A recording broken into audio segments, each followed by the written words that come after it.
has happened about 16 times, and nearly 500 lives are lost by this mistaken bombing or shooting. Is quite many. I remain grateful for the immeasurable work our military is doing in a very difficult circumstance, because all of you read where the chief of defense staff said that their allocations, budgetary allocations, are not released to them, all of it, and are not even released as and when due, which is one of the things that I question.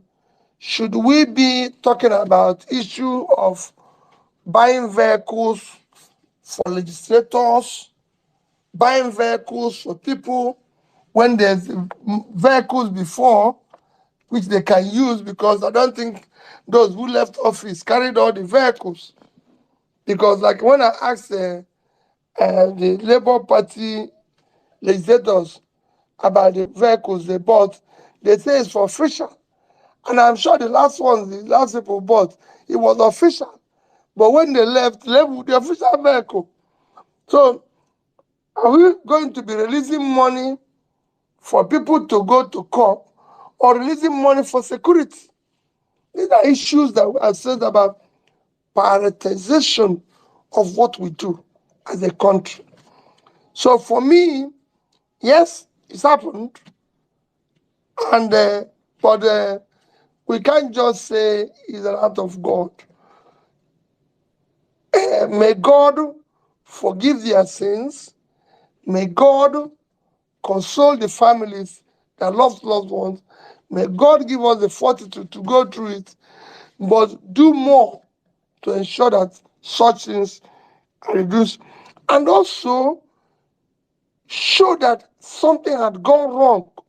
That's why I said we should all, leave politics aside, be able to visit them, be able to console the families. I saw so many young ones who were orphaned. Their parents have gone. One of them that I was carrying was saying that his mother went to buy something, but the mother and the father is gone. What are we doing to make sure that these children are able to live a better life, go to school and everything? That's what should be worrying us. But I can tell you, even for me to go there was very difficult. People didn't want to receive you. People didn't want to see you because they don't know what, because these are part of things that something today. You see somebody you know on the road, you're greeting the person, he doesn't want to greet you. They don't want to see you because they don't want to offend those who are in power, who are not sharing the believe the goodies. So why? No, we don't know Peter. The man is on his own. The man doesn't listen. The man doesn't do. So these are things that goes on. So it's for us to come together and do the right things. Okay, thank you very much, Your Excellency. I don't know if you can hear me now. Can you hear me now, sir? Thank you. Okay, right. So at this point, we'll open the floor for questions from Hello. the audience. Can you hear me, Your Excellency? Can you hear me, sir? Hello.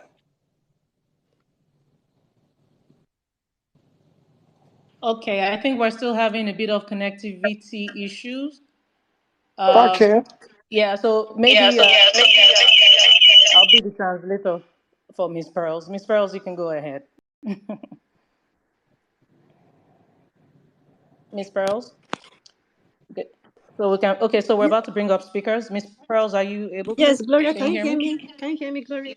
Yes, I can hear you perfectly. Beautiful. So right now we'll open the floor for questions from the audience. For the purpose of time, we're gonna give just 1 minute each to everyone to either ask a question or I'm, make a comment. I'm not hearing anybody. Okay, so what Miss Pearls is doing right now, Your Excellency, is she's introducing speakers. So I think there's a connectivity issue where you're unable to hear her.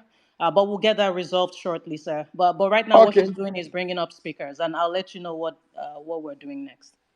Okay. Thank you. Thank you very much, Gloria. So, guys, we're going to be passing the mic around now to the audience to ask their questions or make a comment. If you want to do either of both, you can, but ensure you do that in just 1 minute. And for gender balance, we're going to pass the mic around one lady, one guy to ensure equality here.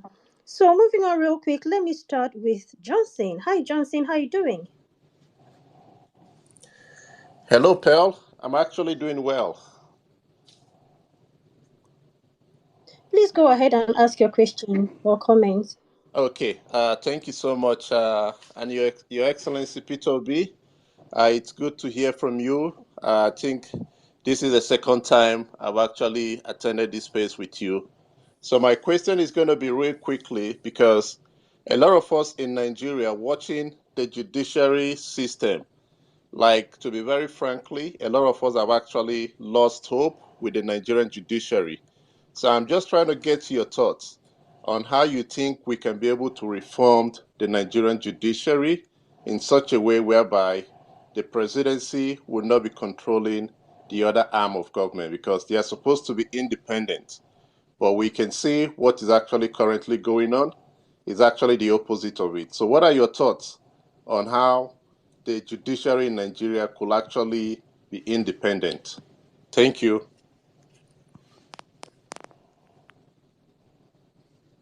Did you get that, Your Excellency? No, I didn't. Oh, okay. So Johnson Agiriga is asking about Nigerians losing hope with the Nigerian judiciary. Johnson, did I get everything you wanted to ask? Is there any part I'm missing? Yes, you got that correctly. Okay. And okay, so that was the question, and how they should navigate that going forward, correct? Yes, how? Well, um, it is not just losing hope in Nigerians losing hope in judiciary. I answered it before. It is not just Nigerians, even those around. Everybody's losing hope, and you know, it is it is something that is extremely worrisome. You can have a bad leader, you can have a bad legislator, but to have a bad judge or a bad judiciary is actually an existential threat because it is a fundamental that holds check of the other two. So what we are going now, which is what I was saying, that it is a huge existential threat that you're seeing foreign entities leave. Nobody stays in a country where there's no law and order, where there's no law. The biggest contributor to GDP of the Western world is intangible asset called rule of law. And wherever you don't see it, people leave.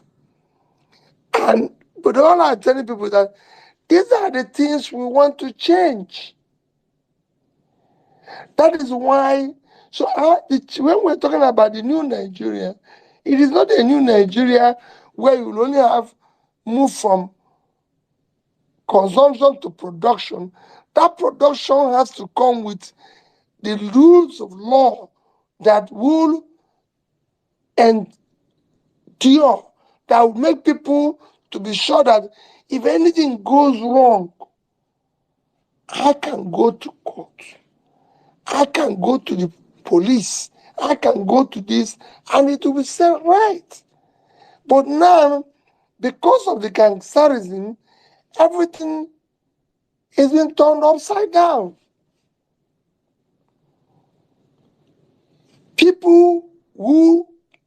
are today debtors are the ones who are setting the rules how to manage our financial system that looks after debt. So these are things, so it's all upside down. Until we have this new setup, you have to start virtually dealing with every issue, including the judiciary, because it's shown that it's collapsed too.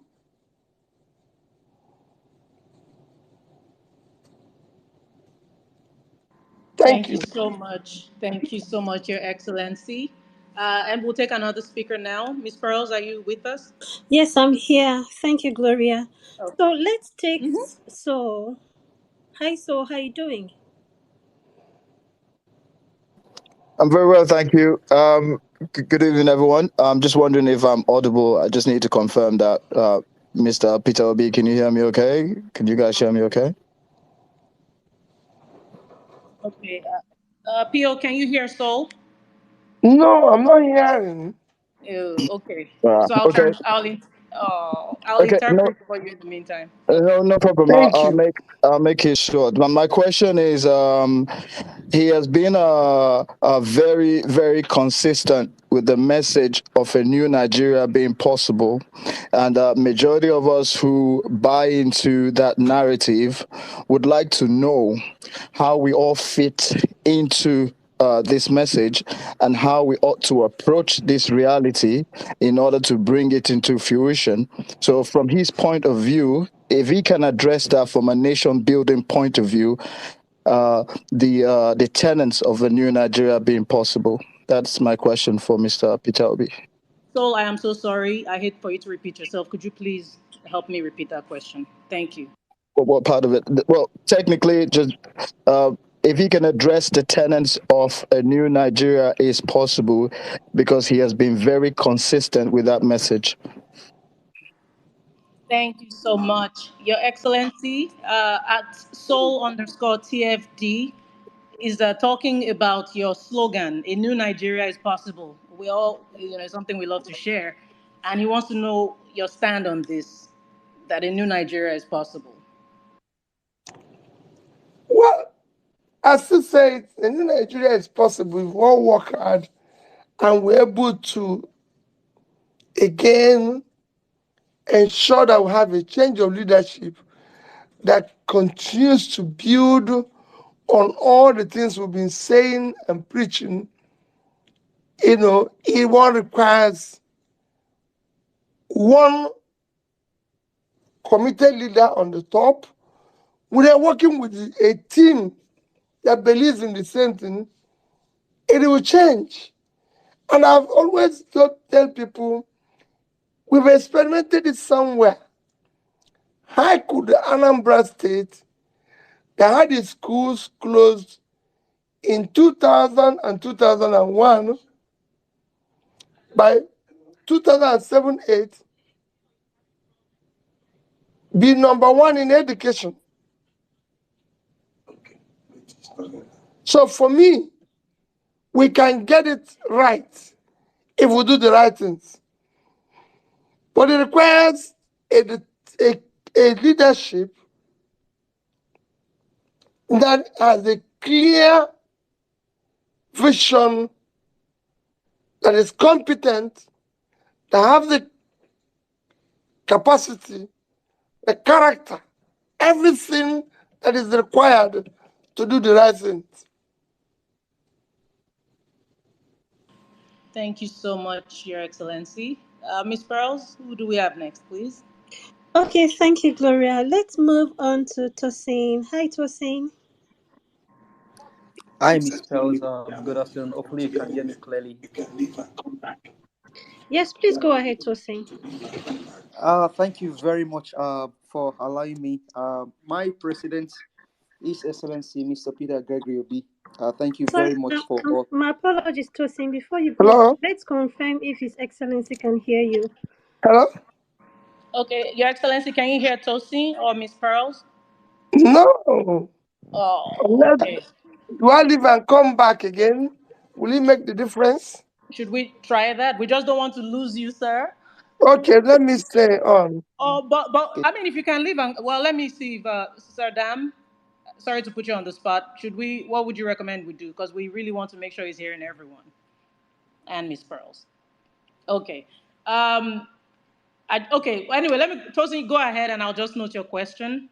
Okay, Okay. Thank. I'm getting feedback that we shouldn't let you leave. So sorry, I'll just keep interpreting for you, sir. Okay, Okay. no problem, fine. Thank you, sir. Thank you.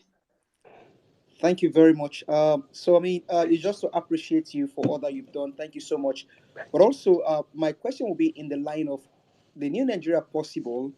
Now, with the criminality in power, do you think that we can actually do this by the easy approach, or do you think force is necessary to chase these guys out of power so that we can get what we want for our country? Hello? Okay. Yes, sir. We're here. Okay. I okay. So at T for integrity, first of all, appreciating you, and he also wants to know, with the state of or the style of governance that we have presently in Nigeria, how do you think the youth? I'm trying to paraphrase this as best as I can. How do you think the youth can navigate? Believing in a new Nigeria is possible, taking back Nigeria. What happens to the youth here? Well, the youth, like I said, we will continue our movement and the system we have started. We know that what is happening today is not taking us to anywhere. Things are getting worse. This is not just PO now saying, you've read the World Bank report recently, people are getting poorer. It is not me who asked JSK to leave, or PNG to leave, or Aventis to leave. So they are seeing things going wrong. So it's no longer, I always said this story that I had an uncle who was handcuffed in the village. I said every day. And people were asking him, is anything wrong? He said, nothing is wrong. When I asked him, uncle, everybody saw you, you were handcuffed and you said nothing is wrong. He said that they saw the handcuff in his hand and they asked him whether things are wrong. So everybody can now see the handcuff on the hand of Nigeria. So it's no longer Peter will be preaching and saying it's wrong. I live in Onitsha, Lagos, Abuja. I traveled to Kaduna the other day. And wherever I go, one thing I do is to stop in the local market. I stop to buy tom-tom. I ask the man who is selling tom-tom, how is business? He said things are very bad, that they can't even sell tom-tom. Now he used to get 2 packets in one day, it will finish. Now he can't even sell tom. So things are bad. So the only way the youth can is that if we continue, we will be able to deal with this. Some of them are students in school. How are they faring? What is happening to their schools? They've been promised, they were promised even loan. How many of them have received it? How many of them have received it? So these are things that should worry them. So that's the thing. So give some of us money, give some of us money, there's so many youth group, there's so many groups, because the people they've used to dump, you start finding relevance in one thing or the other. And politics, people are now, the only business that lives in Nigeria now is politics. It shouldn't be. Should be other areas of endeavor. So the youth, there's a lot of sacrifice you need. We really appreciate that answer. Thank you so much, Your Excellency. Thank you at Maya Hees for drawing something to my attention. At Soul underscore TFD, your question was also centering around before we can get good leadership, what are the responsibilities and roles that citizens need to play in order to actualize the new Nigeria? And I think PO has spoken along those lines. So thank you so much for that. PO, we need you so much. The people want to speak with you directly. Do you mind stepping out and coming back in, please, sir? Sorry for the inconvenience. I should go out and come back. Yes, please, sir. Just go out and Yeah, request the mic again. Thank you. We'll be on the lookout. no problem. Thank you. Thank you, sir. Over to you, Miss Pearls. Thank you very much, Gloria. So while we wait for PO to leave and return, Okay, I think we yeah, have some. Okay, can you hear us, Miss Pearls? yes, I can. Can you hear me now, Perfect. Gloria? Yes, I can hear you. Okay, so while we wait for PO to leave and return, I'd like to make a kind request to everyone here. We have tons and tons of people requesting for the mic, but it's mostly guys. I'd like to request for the ladies I would like to appeal to the ladies rather to pass the mic over to Mary White. How you doing? Hi, Pearls. Hi, Your Excellency, sir. Hi, Power of Facts. Hi, everyone. Thank you very much. Excellency, hi, so it's good to see you, to talk to you again on Power of Facts. Thanks. So my question is, I know you have encouraged us to be opposition. Can you hear me, sir? Yes, I can very well. Okay, so you have encouraged us to be the opposition. So my question is, what is your stand for, I guess, the obedient movement and also the Labour Party forming a formidable opposition with other political parties? Thank you, sir. Well, like I've always said, I'm not desperate to be president of Nigeria. I'm desperate to see Nigeria work. So if we have other people who can collaborate to achieve that, why not?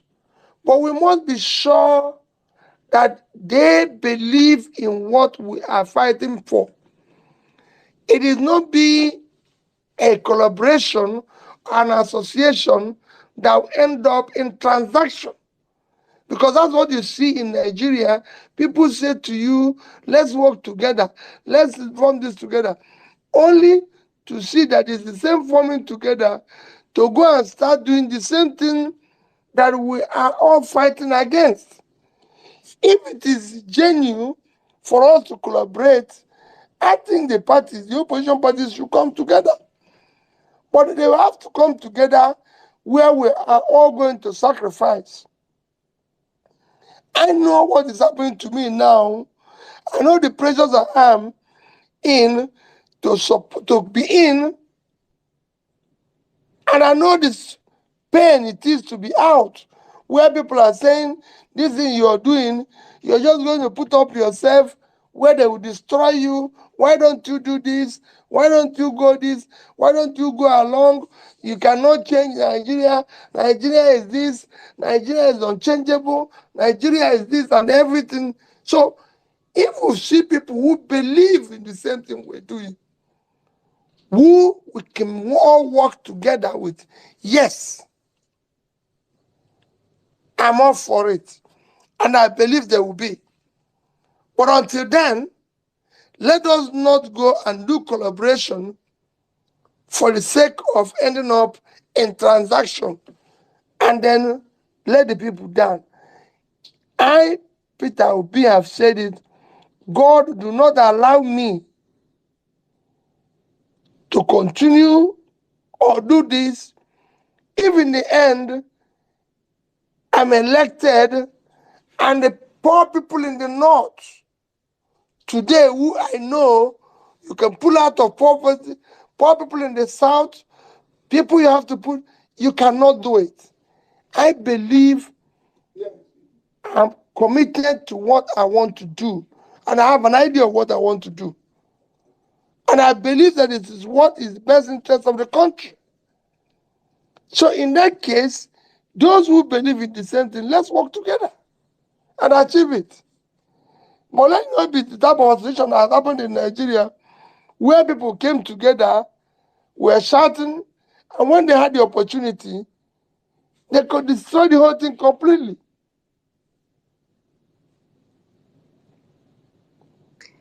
Thank you very much. Okay, thank you very much, Your Excellency. I hope you can still hear me. I'm hearing you very well now. Perfect. So right now we'll take one guy and then we'll take one question from the TL. So let's take Joey. Hi, Joey. Hello, everyone.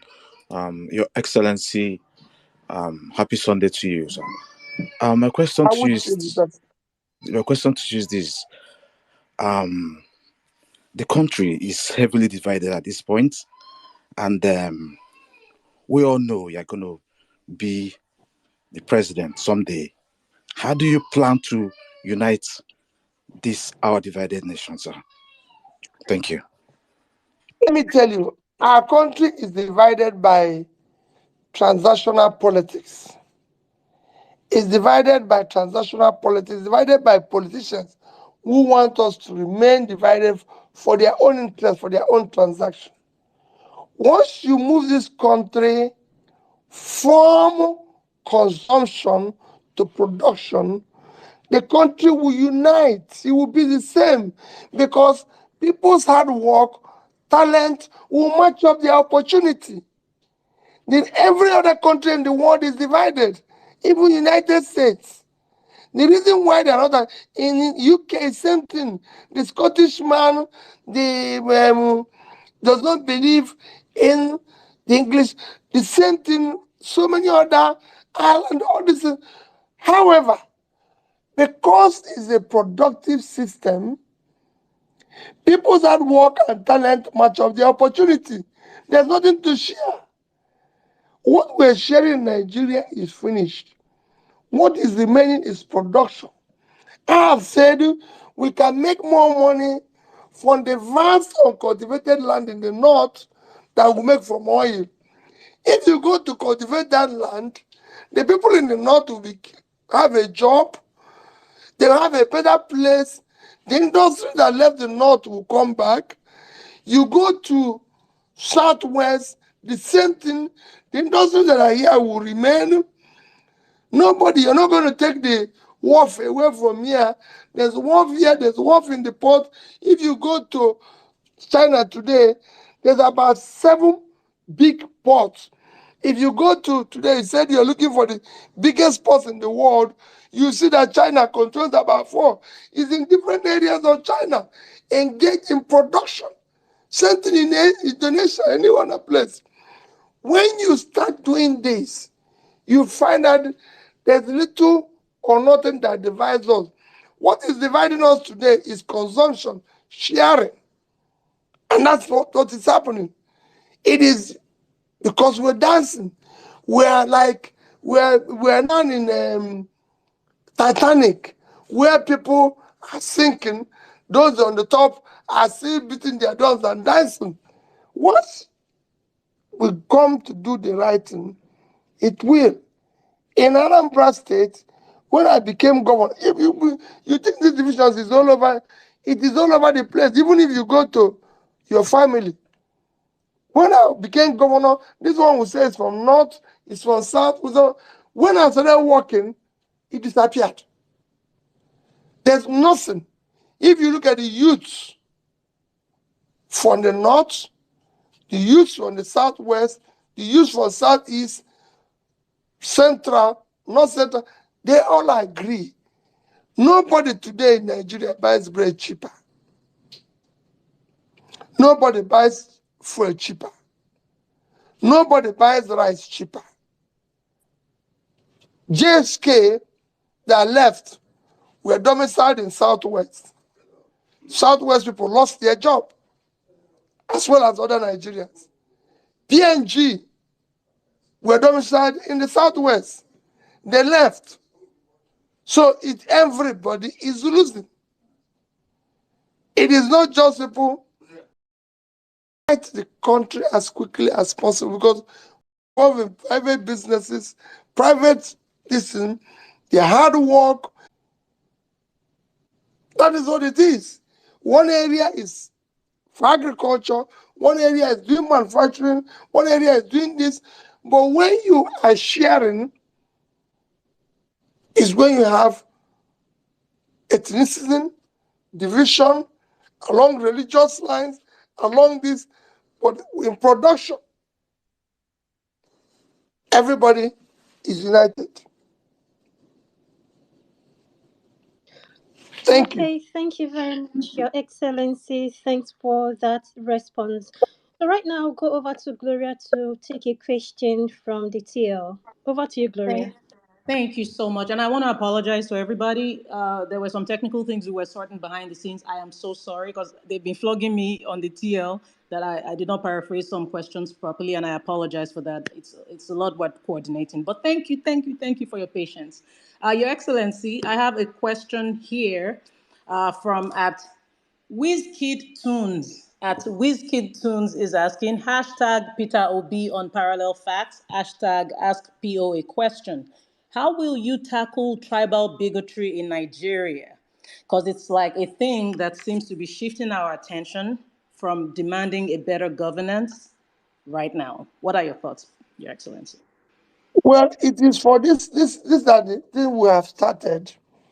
And those who live off, remember what I always say, we have for enemy. Whenever you want to bring a change, you have for enemy all those that live off the old order. So what you have now is that the people with the old order is the one fighting now. And they are saying, we will crush this Peter Obi. We will make sure. And they're doing it jointly. So that's why you're seeing the ethnic bigotry, you're seeing this, because they were going to throw in everything. Oh, he's not he's a Christian, he's against Muslims. Is Muslims buying bread cheaper? No. Are they buying rice cheaper? No. Is fuel cheaper for the Muslims?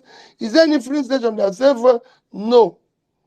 They are the ones who are going to tell you it's an Igbo man. Igbo man should not be.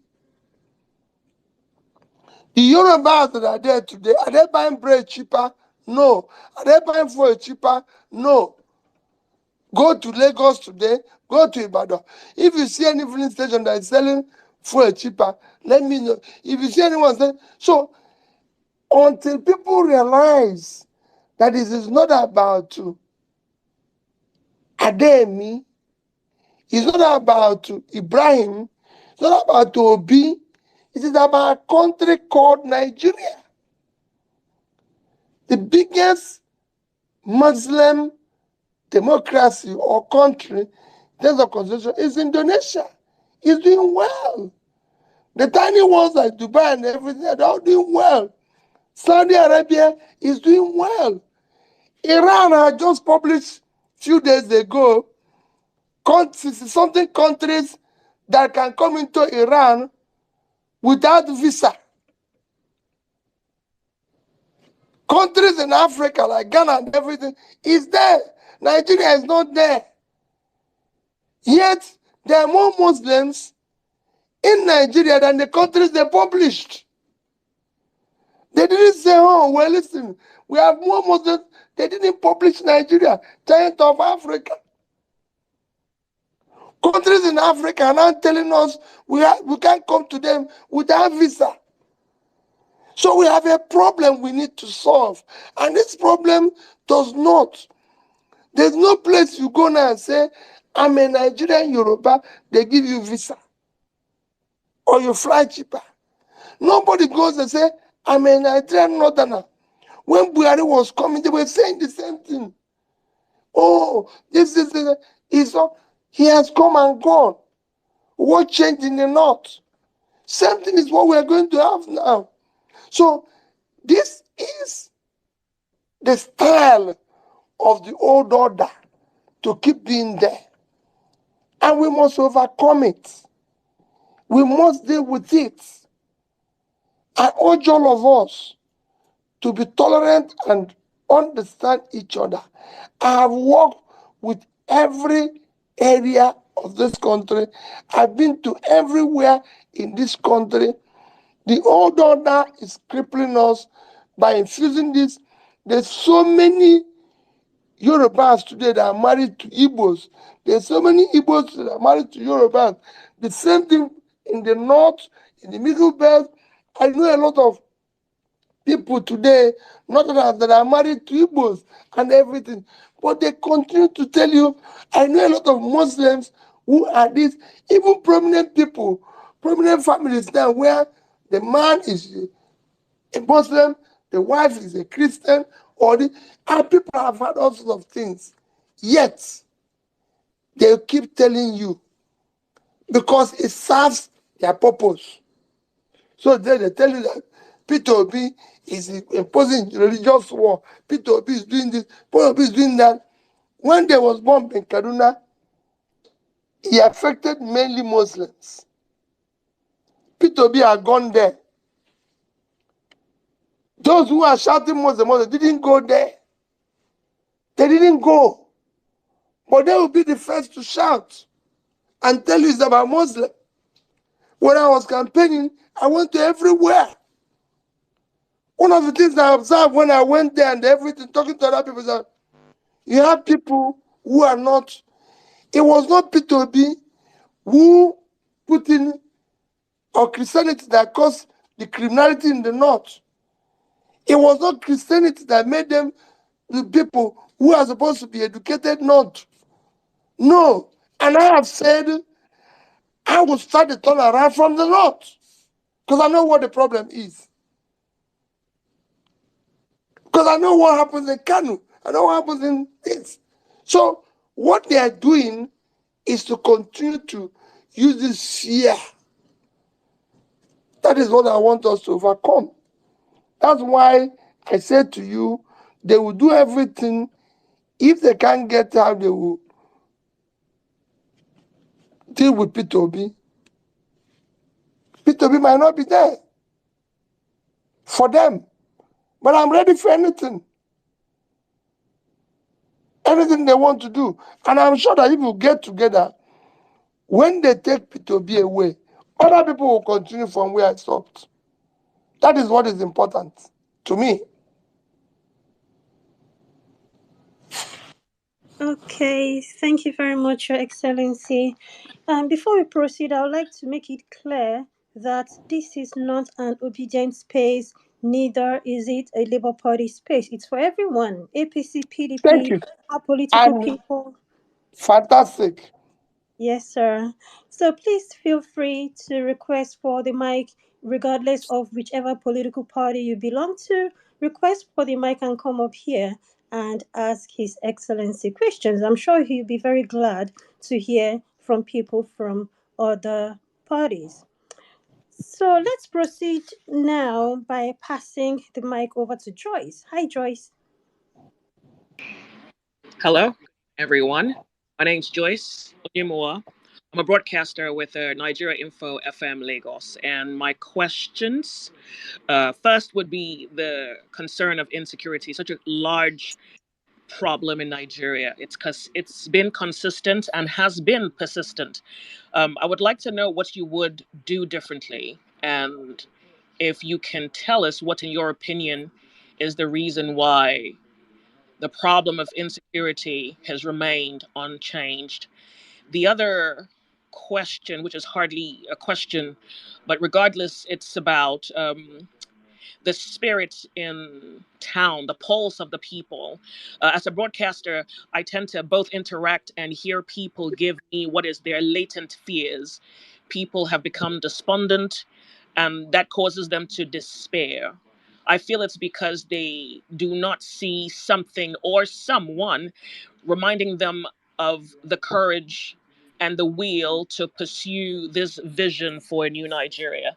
And in that regard, I'll be willing to extend an invitation if it is convenient for you to come on radio to speak to people, to remind them of the impetus it will take to be the Nigerians in the new Nigeria and what it would, require of them in order to achieve the new Nigeria. Thank you.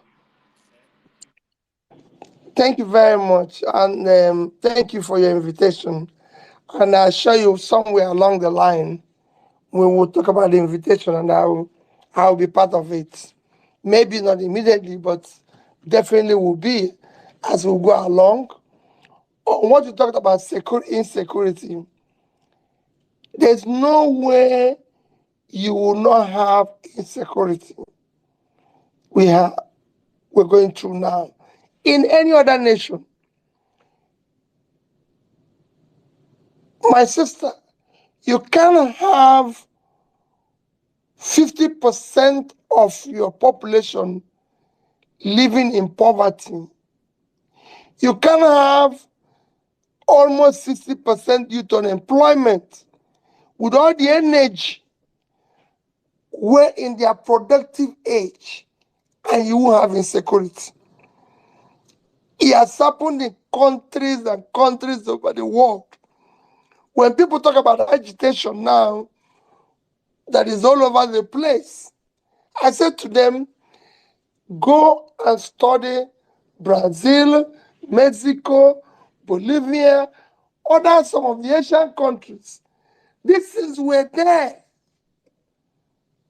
because you have a high level of unemployment.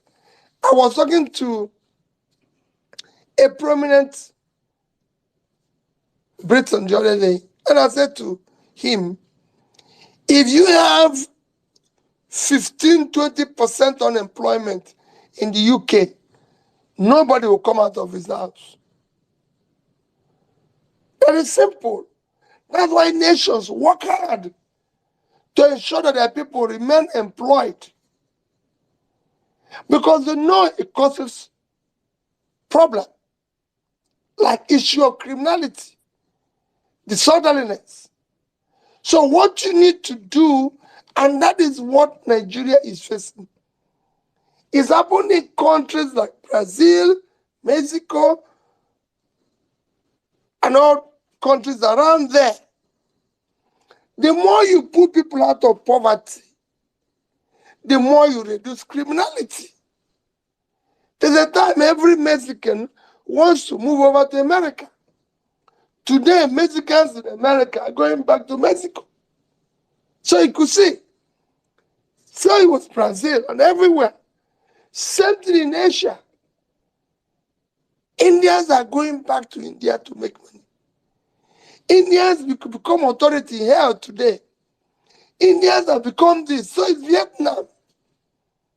So it's Indonesia. Today, Indonesia health setup has become exemplary. When I talk to people, authorities in health globally, they said to me, Peter, go and see what Indonesia is doing with the issue of their healthcare. So the more you do the right things that propel development, the more you have your people. Before, Nigerians were not running away from Nigeria. When I was in university, everybody wants to go to university in Nigeria. Only few people want to go abroad. Today, I had one of the famous pastors tell me a story that they pray for people's wish. That he was surprised when he said, people are looking for visas to go abroad and do this. And he wants to pray for them. Everybody came out, including old women and men. And he asked them, people want, they said they want to go too. Everybody wants to disappear. And people are dying across the oceans. And people are dying across the deserts, wanting to go away. Why? Poverty. It wasn't so. Because then when it was good, you enter Nigerian Airways from here, it's only about 200, 300 naira. You fly to London, you don't need a visa. I just said that Iran have just listed countries that can come without visa. They didn't put us. And this is what is happening to us. Dubai, 1991, when I went to Dubai for the first time, the people I met were asking me how they can get more Nigerians to come. You just come to the airport. Today, we're kneeling down and begging them to allow us to even pass. You know? So everything we've been denied everywhere because things are not working. That is why you have criminality. We need to deal with it head on. And we have the resources to start reversing that. It's not going to happen overnight. But we can start doing it. And that is what I am saying. And that is what I want to do. And that's what I've done in a smaller scale and can say it will happen. It starts with the leader. The leader must be clear on where he's driving this vehicle to. And that's what I want to do. That's what I want us as a body to continue to agitate for. Where there will be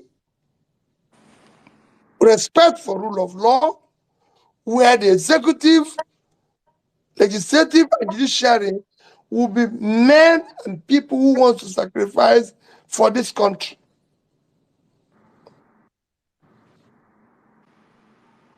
Okay, thank you very much, Your Excellency. So moving on real quick, I'm going to take a guy right now. Let's go over to Indifreke. Hi, Indifreke, how you doing? Hi, good evening. Please go ahead. Good evening. I, I've been requesting the mic. I am so honored to have been given the mic to be speaking to Mr. Peter Obi. I just turned 29 today, and this is such a blessing. Oh, happy birthday. I wish you the best of it. Amen. Thank you so And I'm much, sure sir. you'll be part of this new Nigeria. These are the people who want to change it for. Sir, you've given us a good faith to be part of it, and we appreciate you. So, quickly, let me just go over. For one, each time I look at my country, I look at what the future holds. I'm reminded how resilient you are, how intelligent you are, how smart you are to overcome what looks like loopholes, the kind of things that are set up, maybe to seek your downfall, to set you up, and all of that. And men, sir, you are so blessed, and you give us great inspiration to know that we can transform this country. Everything is possible. I won't lie, I'm still always looking out to wondering what can we do. So this is practically my question. Already this is my age. I'm smart. I'm business minded, and all of that going on, and as much as many other Nigerians. How really should we begin to act? We, like myself, I'm very hopeful, and I don't know how long I have to be hopeful, but because of men like you keep us spending. I'm reminded that yes. So I'm hopeful that something is going to happen. I don't know what's going to happen or how it's going to happen, but something is going to happen. But in the meantime, while in the tunnel, how can we live and gradually take our? I think one of the mantra you really put in through taking back Nigeria is the idea of not doing it in the same manner that we are trying to eradicate, which is rigging, fraudulent acts, and all of those kind of aspects. So that's one of the things I really respect. So how can we all key into the ideas, the strengths, and the vision, like in governance, in business, and it's just a whole lot, sir. Hello, can you hear me? Yes. I've been a businessman all my. I've been a trader. I've been everything. What I tell people when I was trading is very simple. Do the right things. Nobody will tell you I've been accused of everything. But you know, it is not easy to be a criminal for a long time. Some people have said, oh, Peter B did this, Peter B did that. I can tell you, I have never been involved in anything that is wrong. No, never. I have never. I've tried to stay within what is right, do what is right. I try to stay close to God. I try to do things with fairness to everybody. When I mean fairness to fairness to everybody. Where unknowingly, I have never. I've been a businessman. I've borrowed money from banks. I borrowed money from individuals. Not one person will ever tell you that Peter Obi was giving money or did a transaction with and he cheated him. Instead, I've been the one that people have cheated. And I take it. Because for me, I tell people, nobody will ever lose his trust on me. If you give me money, I want to use it well and pay you back. Even till today, I do borrow money from individuals. I do borrow money from a system. And I've tried to show those who gave it to me that it is their own and I'm paying them back. Today, we owe people, even from this exercise we went. But as much as possible, those who are genuine, who did the right thing, and we genuinely contracted them or borrowed money, we're paying them. Whatever we can get, wherever we are. Even those who represented us legally, I said to them, I'm owing you. It is my responsibility. I'm looking for what I can do to get money to pay you. But I'm not going to say because this is my condition or this is my situation, I'm going to do the wrong thing. No. Capital, no. I'm not going to jump and say, okay, these people are going to give me something, this and everything. No. People, I can tell you, the offers I get today is mind-blowing. On the other way around, for refusing the offer, what they want to do to me is also very frightening.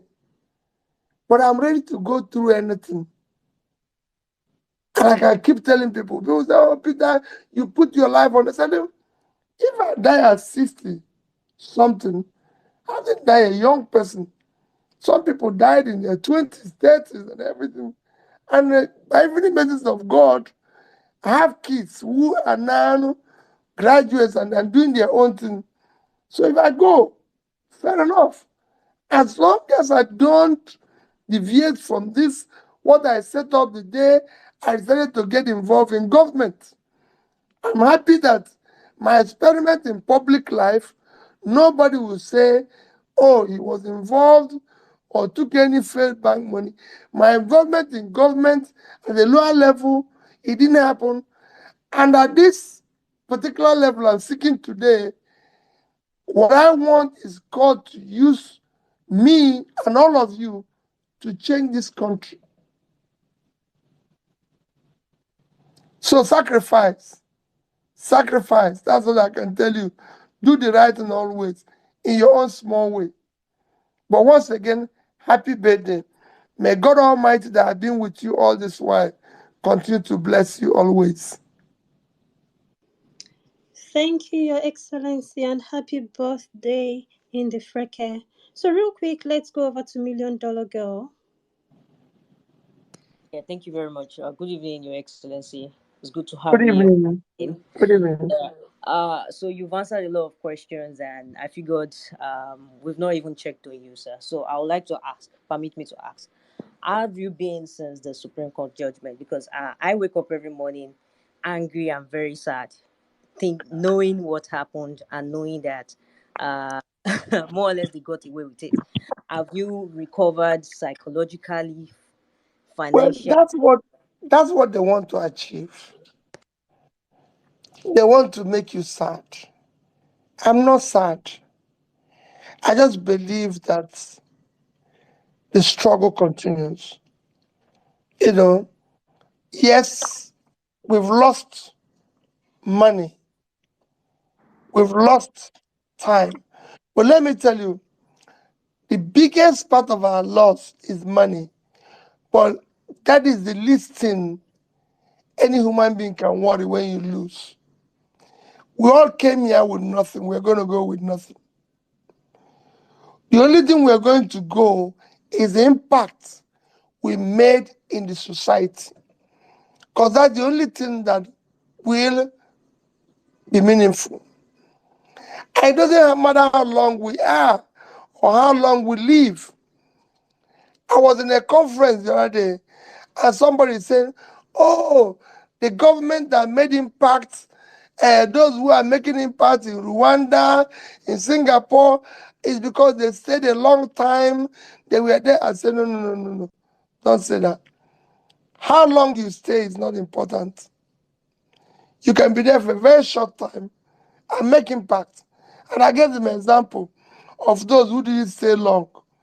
I started with Mullah Muhammad in Nigeria. I said, when he became head of state, they wanted to build for him a presidential mansion. He said, no, let's use the place to build 1,004 flats, which is there today for civil servants. But instead, he worked from his house. He didn't say, don't kill it, but the impact is there. I gave an example of Kennedy. Kennedy didn't stay for the full 8 years that is allowed. But America still today make reference to Kennedy. But so you can stay for a short time, just like the same thing I say every day. We want a better Nigeria. I've lived in other countries of the world. I've lived in the UK. If Nigeria today is like UK and Peter is not present, I'll celebrate it. We want things to work. And for me, I'm okay. I'm fine. Be rest assured, let us remain cheerful. Let us remain who we are, because they want to depress us. They want us to feel pain. They want us to, everything that can happen to us to not to continue is what they want. That is why they are worried that how can this man still be running around after the election? He's gone to court. When I tweet now, they have hired thousands of people they're paying. And they're youths whom I'm fighting for. They've hired thousands of them. When you tweet now, they come back. Stupid man, you'll never be president. You're foolish. The other day, you raped a woman. There are all sorts of things in there. And I laugh. You know, you'll never be this. You'll soon be killed. You're a thief. You stole money. That's why you went to Anambra State and bankrupt the state. Killed people, stole all their money and everything. Yes, it's coming after you. ICPC, they've set up everything. And they are going there. And the people who are doing this now, young people, somebody told me how much they are paid, how many of them have been hired, thousands of them being given money. And I asked him, okay, you're doing this. Tell me, how long will they pay you this money? Of what use is it to you? In your village, do people buy food cheaper? No. Is it enough for you to meet up your obligation? No. Peter just wants us to work. If he works, it works for everybody. I've lived in a system that worked for everybody. And that's all I want. So for me, I'm fine. I'm healthy, and I thank God for it. I don't have any issues or anything to worry about. It might be difficult. It might be painful. I'm struggling. My wife, my children might be going through it, but we all have our different problems to deal with. So I thank you for your care and everything. Thank you very much, Your Excellency. So, real quick, let's go over to Omar Sissoko. Hi, So I'm not Omar. going to have time to ask my questions, please. Yes, I'm gonna come over to you. I'm just taking everyone according to how you came on stage. Thank Thank you. you. Good evening, everyone. Good evening, Excellence Good Obi. evening. Thank you for everything you're doing for Nigeria. Excellent, excellent campaign you run. It seems like you are the candidate of the the population of Nigeria. You have my vote. I'm from West Africa, Senegal, Mali, and really you have the means and the capital, intellectual capital to heal the divide amongst Nigerian, because I think all Nigerians have the same needs. So you became president. It's going to be obvious that you'll be able to be the person to be able to unite all Nigerian. My question to you is: since the independence in 65 years ago, I'm from West Africa region, colonized by the French. To this day, most of the 14 countries of West Africa are using the CFA currency that belongs to France. So we don't have any monetary independence. The economy of these countries are really poor compared to Nigeria, compared to the former British colonies. And right now, Mali, Burkina Faso, and Niger got rid of France because France is just extracting. Basically, if I can use the word, excuse my language, France is just stealing everything from these poor economy. We have, for example, in Senegal, the principal candidate, just like yourself, is in detention right now, and we have election in February 2024. But he's the candidate of the population. But God willing, he'll be able to. We're fighting for him so he can be the next president for Senegal, and that's going to trigger my wish. I'm subscribing to your new Nigeria, but I would like to invite you to my new Africa. My question to you is: after 65 years of independence, all these African countries, I think it's time for us to think about having the African citizenship. Africa to become one country under one president, under one currency. I think Africa United, the Federation of African Countries, is going to be the fourth superpower in the world.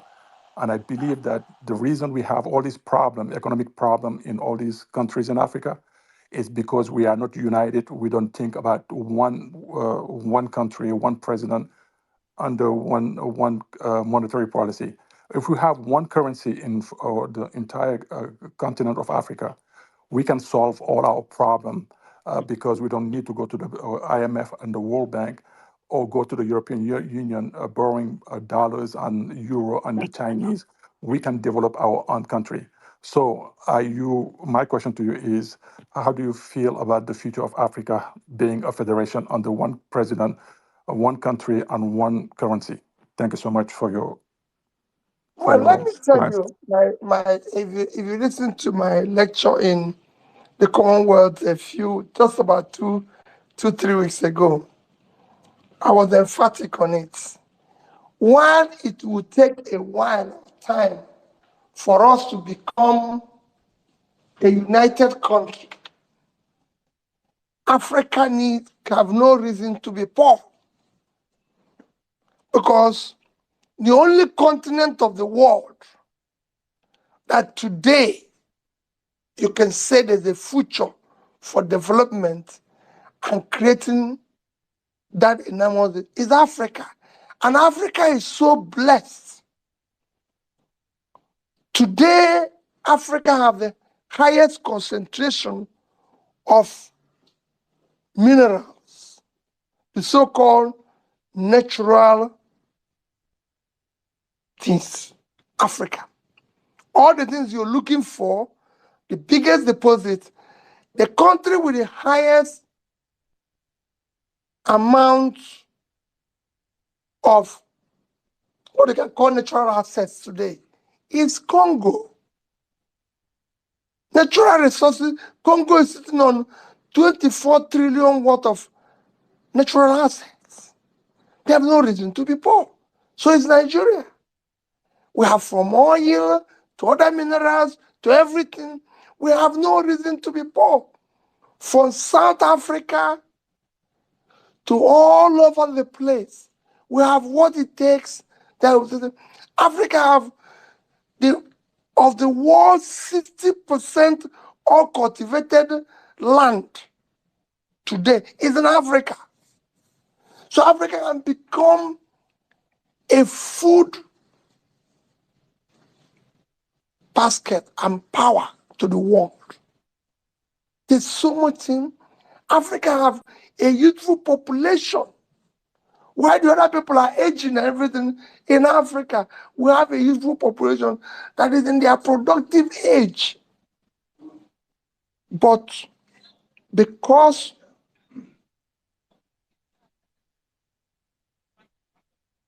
we have a leaders,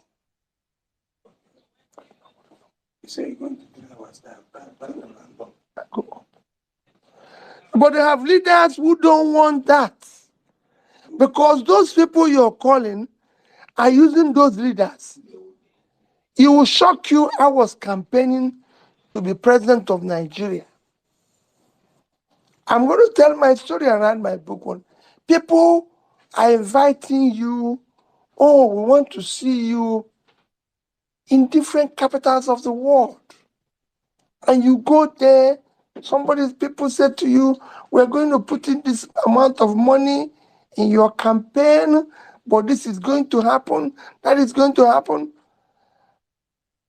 I said, wait a minute, you're talking about my country.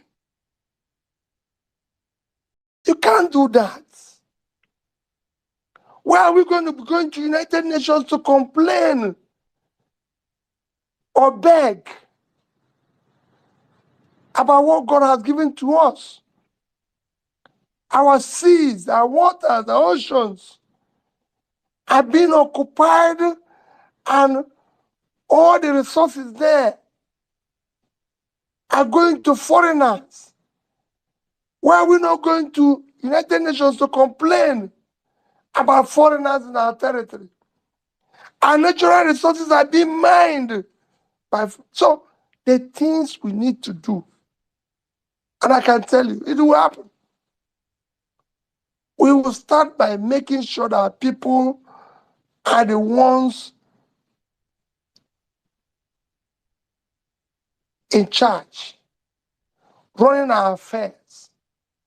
We might not be united, but I keep saying Europe is not one, Asia is not one, but they found the common reality that they need to work hard and deal with their own issues.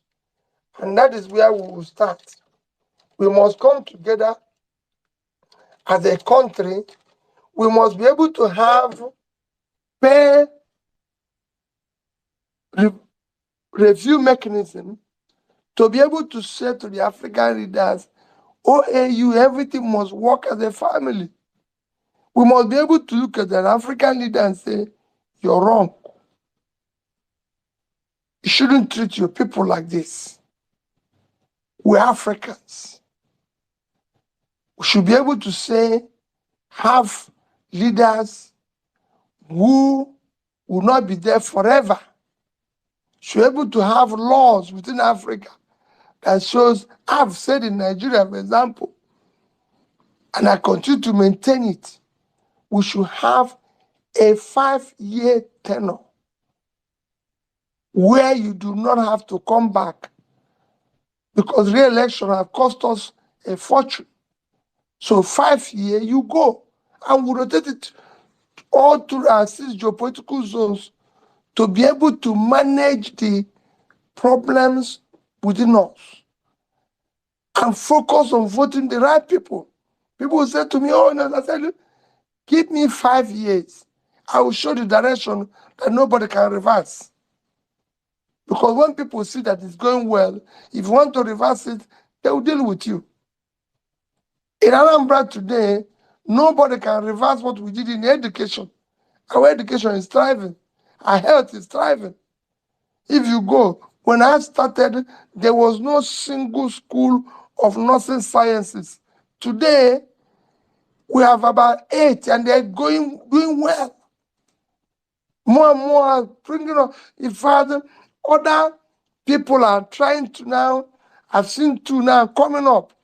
So you cannot reverse it. If you reverse it, the people will protest. So for me, it's not about United Africa, because that will take time. The same people will come and disrupt it. So let's get people work. Let us come together first, separately as we are, and start doing things, start trading together, start showing each other, making sure that this after which we have signed the agreement is working, make Africa to become productive, produces, sell goods. Today, trade within African countries is still below 10%. It should be more. And it's not something you talk about. It's about, again, having people who are competent to drive the process. Shouldn't just be 1 or 2. Should be all over Africa. Thank you. Can Thank I you have very much. one more quick question? I'm so Mr. sorry, Obi, Omar. I think you have a great chance, and every single election, it's going to take 4 years. I think you should start right now and put your team on the ground and get at it. And once you control everything and you have the presence, strong presence, I think the presidency will be yours, God willing. Thank you so much for your time. Thank you. In Nigeria, when you start on time, because it's too expensive, we're there. We're doing whatever is possible, and we'll continue to do so. We're going to we're going to be helping out. Thank you. You're welcome. Okay, thank you, Omar. Thank you, Your Excellency. So I'm still taking everyone according to how you came on stage, and I'm having a gender balance here. I'll take one lady, one guy. So right now we'll take Sarah. After Sarah, we'll go over to Briggs. Hi, Sarah. How you doing? Sarah, are you there? Okay, Sarah is not there. Let's go over to Briggs. Hi, Briggs. Okay, hi, I'm here. Please go ahead.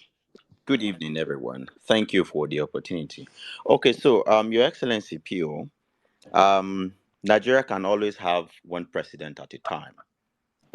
Now, Yes.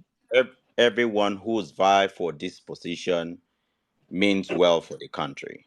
That's what it means. Now, the present administration is on. Would it be out of place, since you're not able to become the president, to offer hand of fellowship to work in this administration to make it work and make it better for what you want it to be? Now, That's you exactly can. what I'm doing by being in opposition. Okay, For, being for in a system to opposition. work, for a system to work, you must be able to have an effective alternative everywhere in the world, even in your private business. You must have an alternative. That the reason why you're seeing America, Britain, everything, the first world develop, is because they have an effective opposition. What are the things that have killed Africa is not having effective opposition, because everybody is lumped into one. That's what I'm providing now. And I can tell you, I can show you places where this would have gone wrong and people said no. Listen, Peter B will oppose this, or this person will oppose this. That is exactly what I'm doing now. That's why I'm even advocating that we have to either go back to parliamentary system or have a near parliamentary system where whenever there is in the parliament anywhere, when it's presidential questions time or Prime Minister's question time, he answered it himself, not through subletting it to somebody we didn't elect. So I'm doing that, and when I was governor, I tolerated that. Go and ask people like Dr. Chris Ngige and everybody. I allowed them to criticize what I'm doing. That's the only way to work. Okay, so let me add to this, sir. Thank you. If you are herding the economic team of this administration, largely the economic team churns out policies that are people oriented and people friendly, Your Excellency, sir.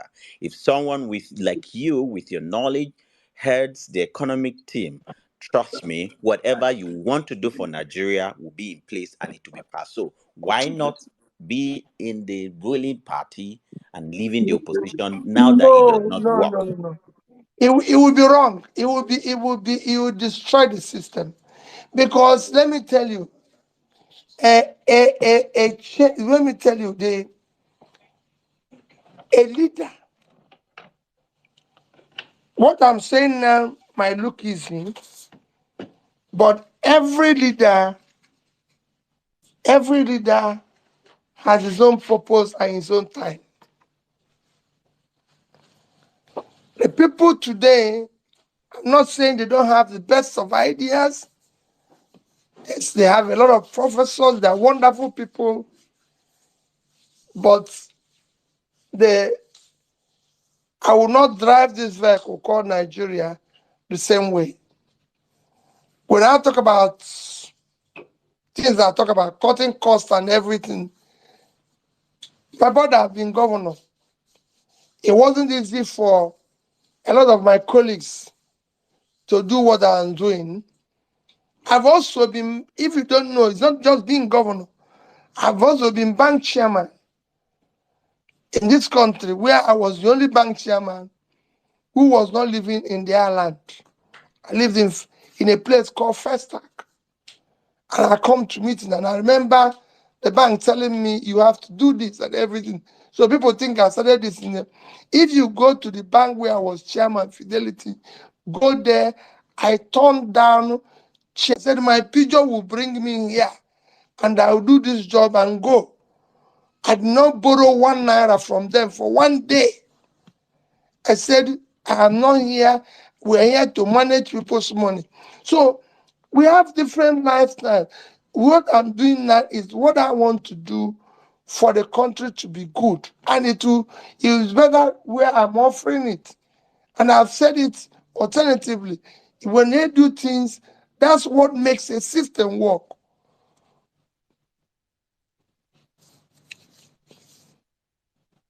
Okay, thank you very Thank you. much, Your Excellency. So moving on real quick, we'll take one question from the TL before I return to those on stage. So Gloria, are you ready? I am. Thank you so much, Miss Pearl. At Soul Tie 1988 says, Sir, you have been putting out statements to counter most of what some may consider anti-people policies of this government, and this is really commendable. In a situation whereby the government continues in this path of bringing out policies that make life difficult for the masses, what do you recommend? And now I'm But, paraphrasing. In what ways can citizens get the government to change their positions on such policies? well, again, that's exactly what I answered in the last question. When we have effective opposition, I've now started even telling bodies like Nigerian Economic Summit, you can't continue to invite only people in government to occasions. Because that's what happens in Nigeria. That's what I'm going through now. I told you, if I want to come to a place, the people don't want to see you because they feel, hey, if you come now, you greet them. These people will see you. This is it. But if you go in societies that work, all the G7, G20 countries that work is you invite people in government, you invite the opposition. So for us, what we need to do is to remain where we are and say, this is wrong. Look at in a few months, all of you are harassing labor legislators and say they are not doing the right thing. That's what it should be. because you voted them for a purpose. Don't allow them to, after voting them, for them to go and say, oh, they didn't come there themselves. There was something they were offering, and we voted them. There was something this government was offering, and we voted them. They've told us that we're going to be 1 trillion economy, we're going to be this, we're going to be that, we're going to be this in the next few. That is what we want to see. If you know what, that's why we should be able to say, hey, that number of people that went to COP went there because that's how they used to go. So when this happens, you say no. They want to build a house, you say no. They want to buy yachts, we say no. All these things are no because they're no. Don't tell us, oh, it's been there. Oh, there's nothing wrong in it. Like they used to say when the question about yachts, they say, somebody used to, a governor used to own yacht, a governor used to own plane. That was when things were good. Today, we can no longer go on that way. We can no longer afford that type of lifestyle. It is no longer visible for us to do things like that, and it must be stopped. So that's where we are. So we continue to say things are wrong when they are wrong. That's what we'll continue to do. Absolutely. Thank you very much, Your Excellency. So real quick, let's go over to Nello. Hi, Nello. Hi, Pearl. Please, can I go after the next person, please? Sure. Okay, Nello, are you there? Yes, I am, but I'm just tied up in something. I'll be free after the next person, please. Okay, sure. Okay, let's take Malik. Hi, Malik. Malik, are you there? Okay, Malik doesn't seem to be there. Let's go over to Chief Owakena. Can you hear me? Yeah. I thought Malik had spoken already. No, Malik has not spoken. Please go ahead with your question. Is it me or Malik? Who is going ahead?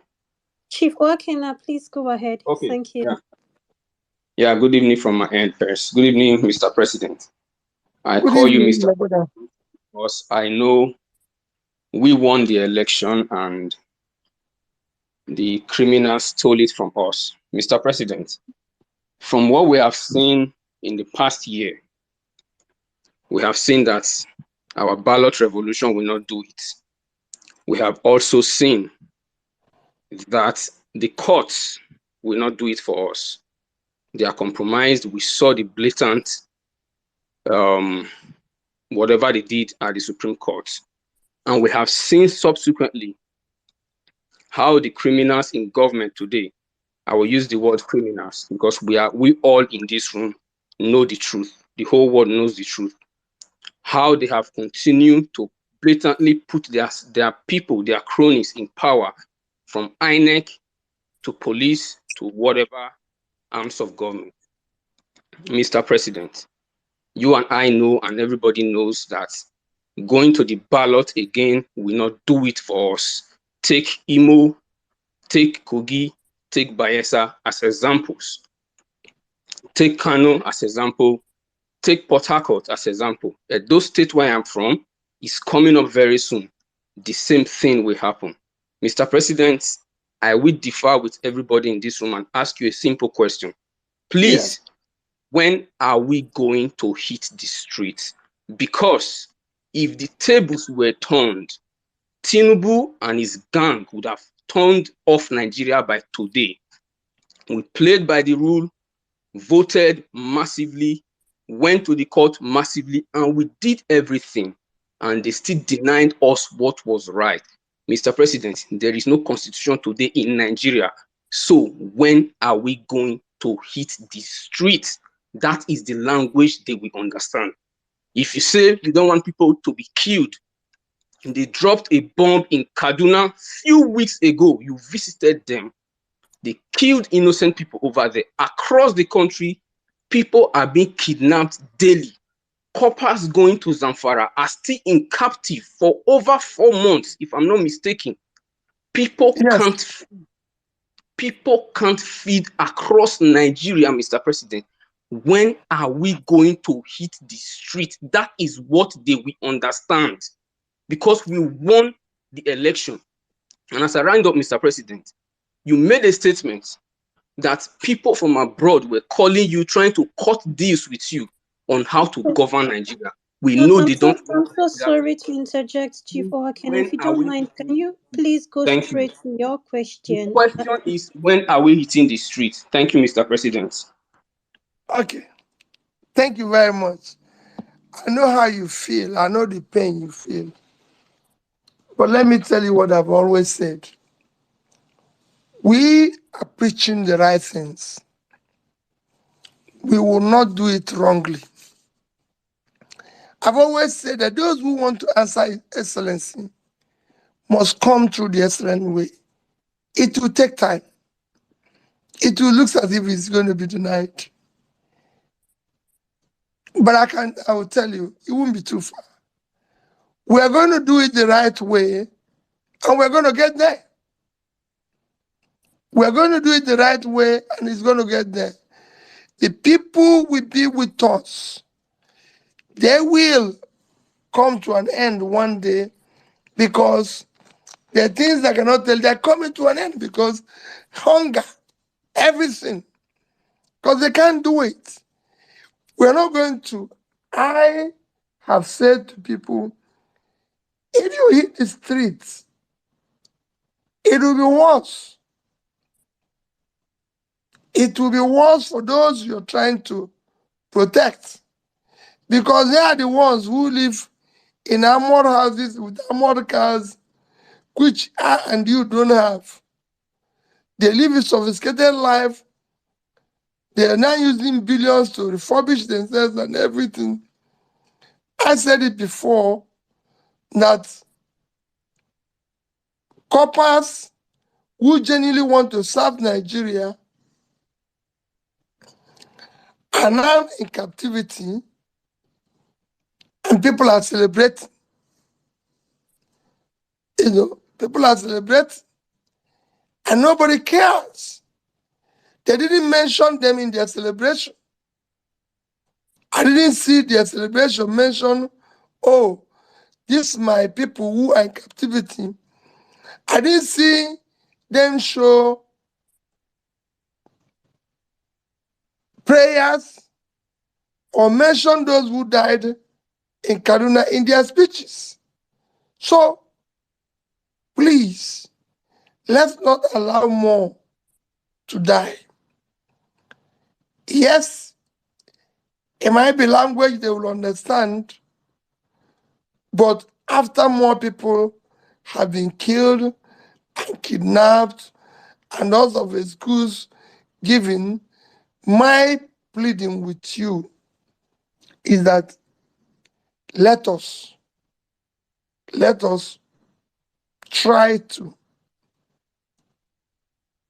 continue the same way we've done it so far. We will get there. Quote me anywhere. Okay, thank you very much, Your Excellency. So, real quick, let's go over to Nello before we come over to Omega. Hi, Nello. Hi, pals. Good evening, the people's president, the people's choice, Mr. Peter Obi. It's such an honor to be here today to speak to you. So, sir, my question is this: It's we an know honor that for me Nigerian, too. so we know that Nigerian politicians are ruthless. I mean, we saw what they did in the last election. And it's very nice to hear you speak and to hear your optimism, for the Nigeria that we want, the Nigeria that we deserve. But I'm just very worried, that we are dealing with, monsters, people who believe in holding on to power at all costs. And I'm looking at, what happened at the last election, and I'm looking at, the next election to come, because obviously for you to be able to effect any change of any kind, you need to be able to get into power. And if the conditions remain the same, how how do how do you get people to come out again, to put in everything, because it's like you do everything, you convince people to come out and vote, and they come, they even, some people give up their lives, defending these votes, and then the umpire just comes and do whatever they like, and they get the judges to declare them, and it's like another cycle of hopelessness. So how do we mitigate this? What can we do? Because when I look at the Nigerian situation, when I look at what happened in the last election, I'm I'm really just I'm sorry. thinking. Nelo, I'm really very sorry to interject you right now. Please, do you want to just go straight to your Yeah, I was just question? about to round up. Actually, I was just going to Okay. say, how do we mitigate what happened, in the last election from happening again? Going about it the right way, just like you've suggested. Well, Thank you. we will continue.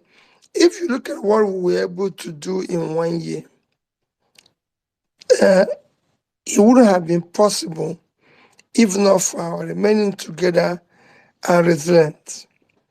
And like I told you, if they think it is that easy for them, I won't be going through what I'm going through today. You know, but because they too are scared, they too are going everything, even what we're talking now, they're listening. They know that we're on the right path. They're not God. So let us remain faithful to what we're doing. Let's do the right things. The right thing will definitely happen here one day. And you'll see it. The pain and the suffering of the people will be heard. It will not go in vain. And I believe it will happen soon, sooner than we think.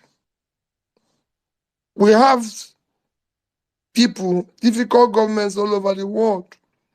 One day they came to an end.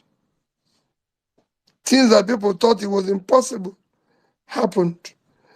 And it will happen here. All that we is that we need to do, we need to remain together. It is important that we remain together.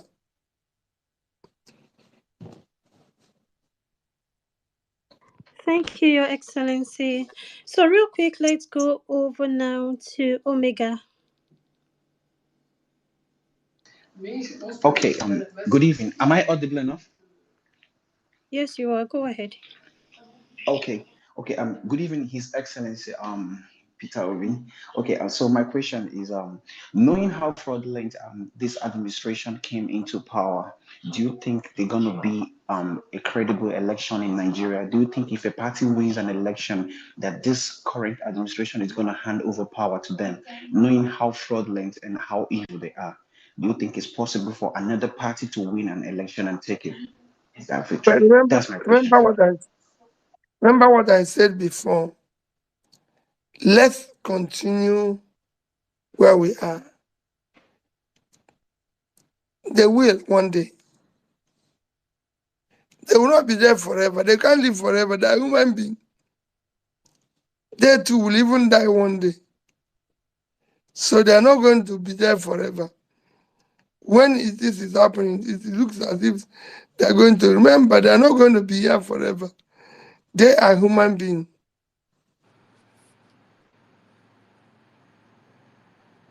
Okay, thank you, Your Excellency, for that very quick one. So, guys, we will be ending this space shortly. And so, please, when I pass you the mic, do well to go straight to your questions. And for those sending me DMs, which I've not been able to respond to right now, My sincere apologies. There are tons of them right now, so please do well to DM Ariwachik, Bolanle, or Parallel Facts. Thank you very much. So let's go over now to um. Let's take Natalie Hussein. Hi, thank you very much. Can you hear me? Sure, go ahead.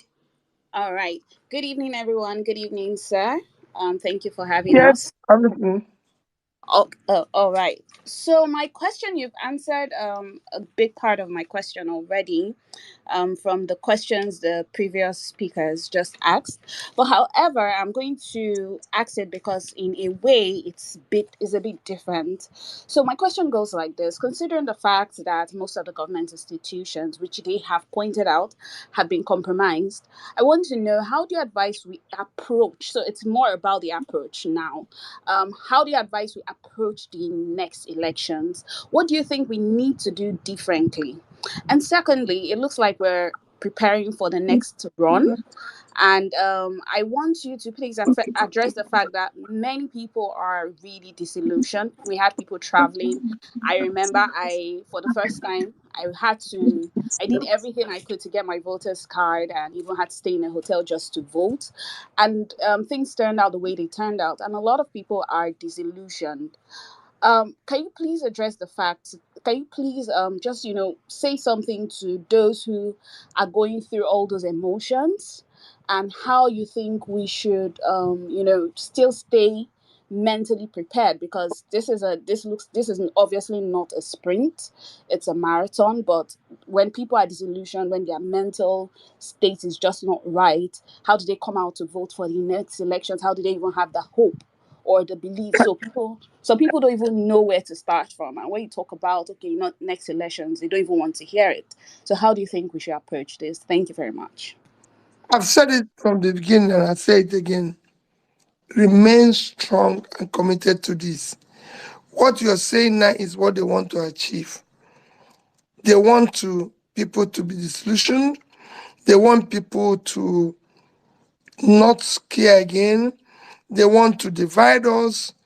They've now started doing that, making you feel it's tribal thing, with maybe Yoruba versus Igbo, maybe Hausa versus North versus South.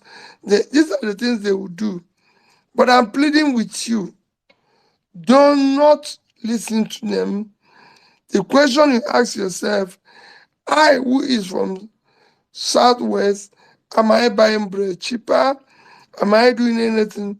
Yes, there might be a few people who are benefiting. Those who benefited from the North, where are they? Where are they now that hunger has returned? Who are they? So these are questions to ask ourselves. So I'm begging you, do not listen to them. Let us stay together. If we stay together and do the right things, we will get there. It's a marathon, like you said.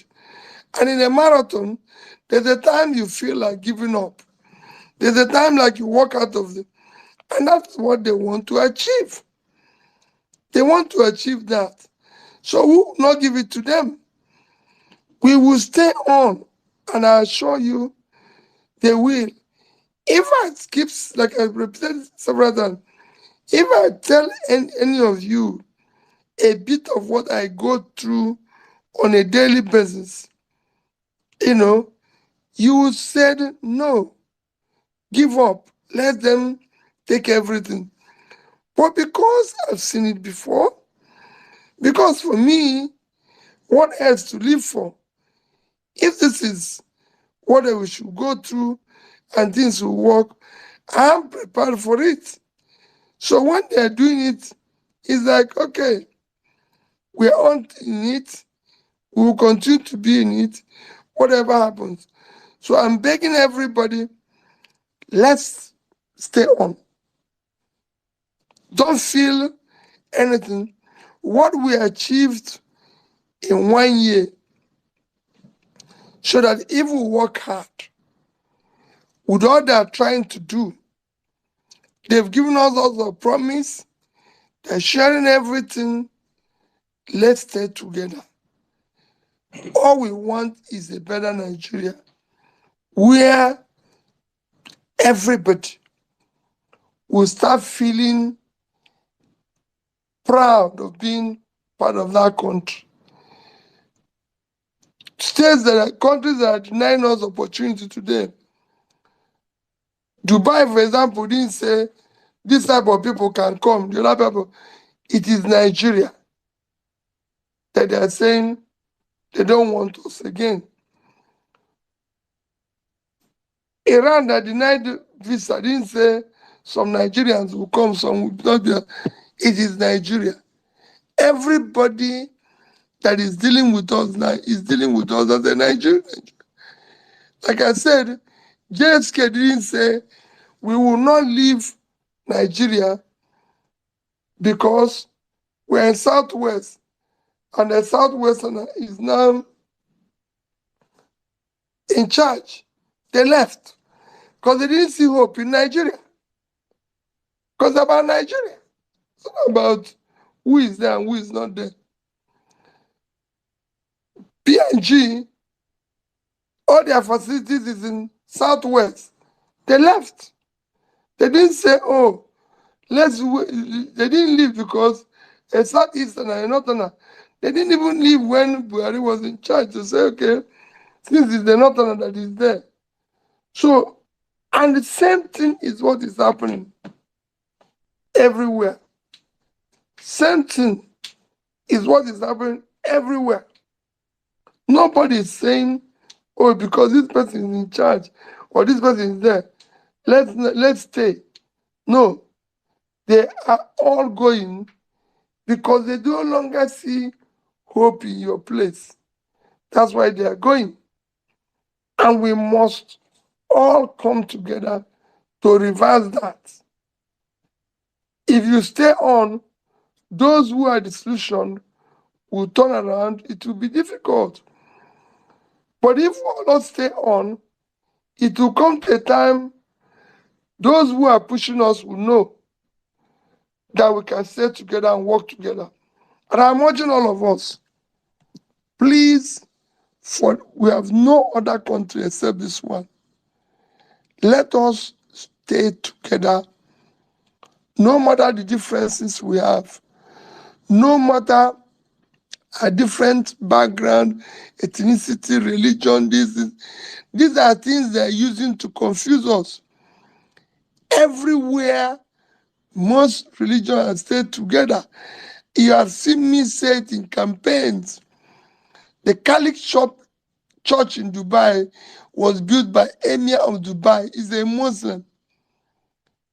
The Queen gave the Muslims one of the choicest land in London to build their mosque. They are not Muslims. In the UK, everybody lives together. In other parts of the world, everybody lives together. Let us live together in Nigeria. Do not listen to them when they tell you, Peter Obi is this, Peter Obi is this. The only thing Peter Obi is that he's not believing in what they are doing. He's talking about a change. Even if I'm as bad as they think, at least I'm better than some. That is why I'm able to see money that I would have taken and say no to it. This is what we want to do. Let's start looking for those who can say even partly in it. Why is the other people leaving debts? Why didn't they leave money? These are things we want to do. Let's look for those who are at least trying to do something and work with them. It will go a long way. It is important. It will go a long way. It is important. It's a lot of sacrifice, but it is achievable.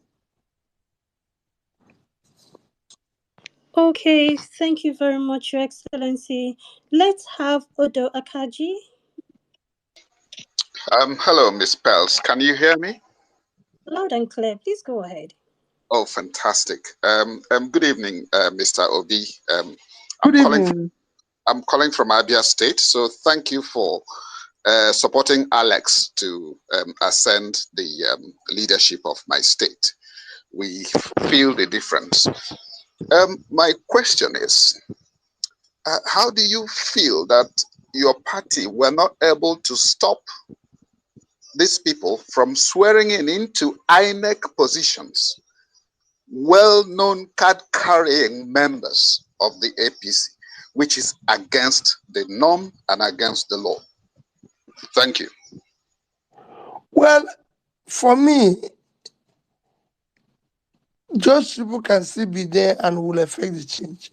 People think, let me tell you, in countries where there have been change, people have even their uncles and their brothers and everything, and there was change.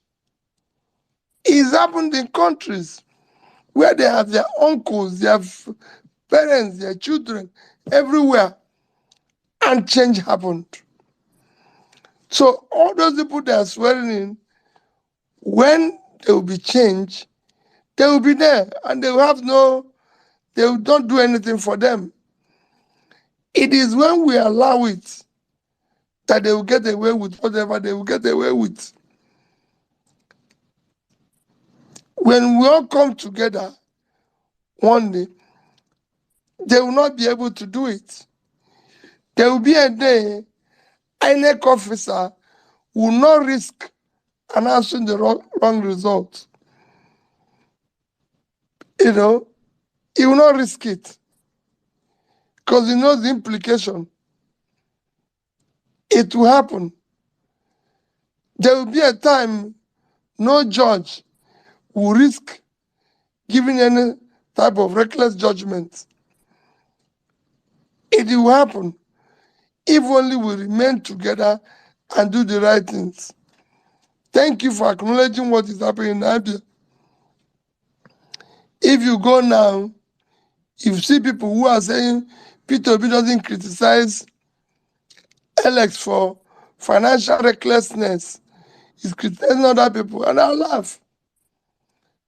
Go and see financial recklessness, but go and see what he's been able to do in a few months.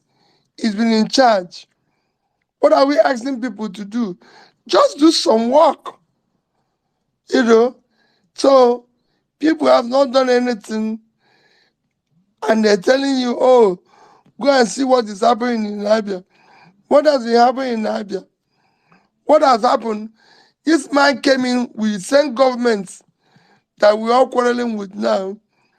Go out to Abia and you see a clear change, a clear direction. And that's what we're saying, that it is not how long.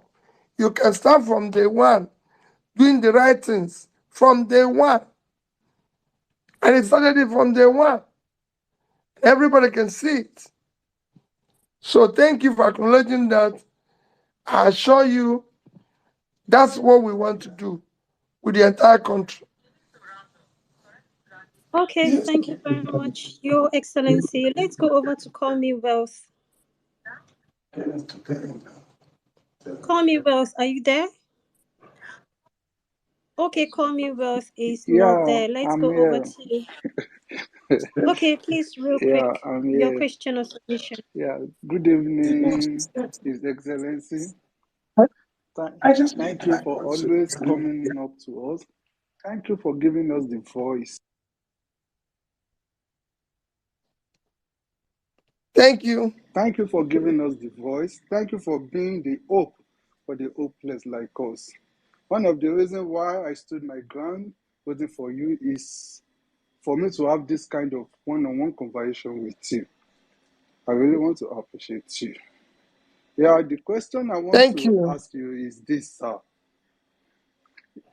You knowing Nigerian mandate was stolen, and you sleeping and waking up to see how those who stole our mandate are keep running the country to the ground. How do you feel? What is the hope of the common man like me? Like you said, leaving this country is not the solution. And it's really tiring and You hope. frustrating. How do you The feel hope we waking up have and is seeing to all this? Please.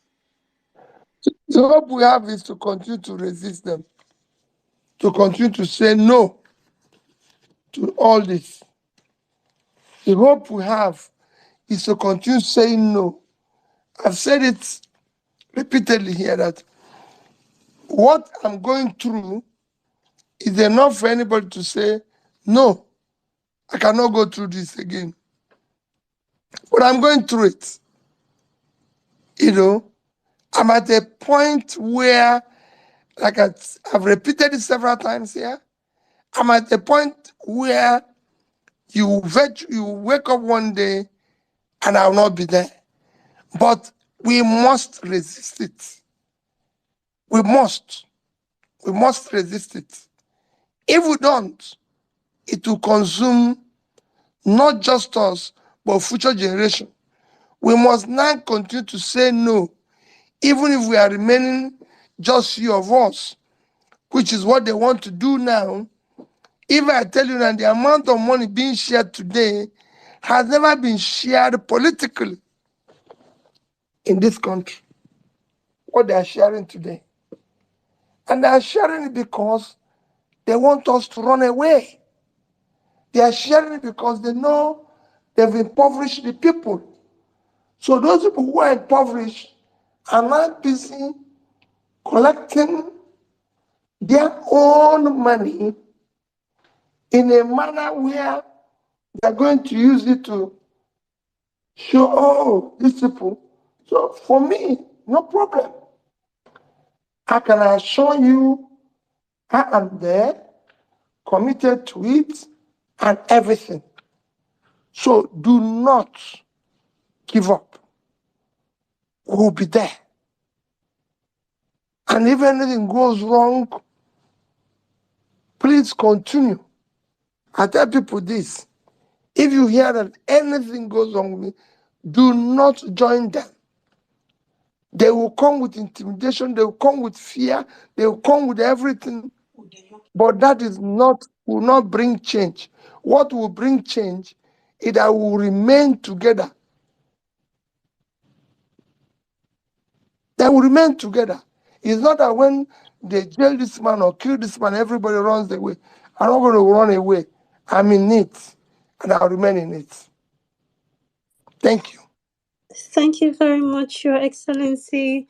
Apologies, guys. We cannot take more speakers right now. We're just going to have the last person here on stage, and then we have to end the space. We've actually exceeded the amount of hours we planned to spend here. And again, I apologize. I'm getting tons and tons and tons of DMs from people, even as I'm speaking.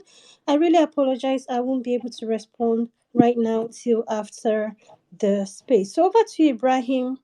Then when you ask, Your Excellency, after Ibrahim asks, can you please answer his question and then go ahead and give your final submission? Maybe the Thank you person very is much, not there sir. any longer. Good evening, everyone. Good evening, Parallels. My own is not very low. You have said that we have to come together. We have to stick together. We have to be together. So I think coming together needs a small I'm not structure hearing you again. and a small leadership for us to see how we can come Oh, together hold on. Hello? to do Hold whatever we on. want to do. Ibrahim, can Hello? you hold on a little bit? Your Excellency, can you hear me? Hello? Can you hear me, sir? I'm hearing you now. Okay. Ibrahim is speaking next. Let's see if you can hear him. Okay. Ibrahim, please go ahead. Yeah, Excellency, you've been saying that we have to come together, we have to be together, we have to work together. And working together, being together, need like a structure and small leadership, and also what we'll be doing to keep ourselves together, the activities we're supposed to be both online and offline, how we're supposed to, that family mindset that you want us to have, what are we going to put together to bring ourselves more closer? I think Parallel Facts and Violence Space are doing an activity on a weekly basis. What else can we put together just for us to remain one family? And how is the leadership going to be? Are we still going to revert back to you? Are we supposed to select some people around us that to give us leadership, or we just continue to do what we did during the election, everybody to be on this one? Thank you. Well, these are things that we're going to talk about and work on going forward. We must find a way to remain together, work together, like I said. But this, what you said now, is like a suggestion on things we need to do going forward. We really need to start, finding ways of remaining together, engaged, but it will be something we must do if we must be able to achieve any result that will impact and achieve where we're going, because we have a purpose. It is that purpose that will keep us together. It is that have us to have a loose coordination, maybe people in different zones, in different areas, and everything. No, it wouldn't be just referring only to me. We have to have leadership that is coordinated so that we know we are working. But if we just came out of the election, we're going to do that. We're going to be working with Labour Party, because that is where we are. And then other people who believe in what they're doing, who are not our members, we have to find a way to accommodate everybody to be able to move. But it is not something I can say to you, this is the way this night or this way. These are things we have to, other people will come with their different ideas. Remember what I've always said, I don't know everything. Anybody who knows everything to me is an idiot. You learn, you listen to other people. I'm somebody who believes that a leader's job is to always learn, always listen. A leader must be a listener, he must be a learner, but he must be someone who is strong enough to know that you have to implement the right thing, do the right thing, stay on it, even when it's going to be a huge cost to you.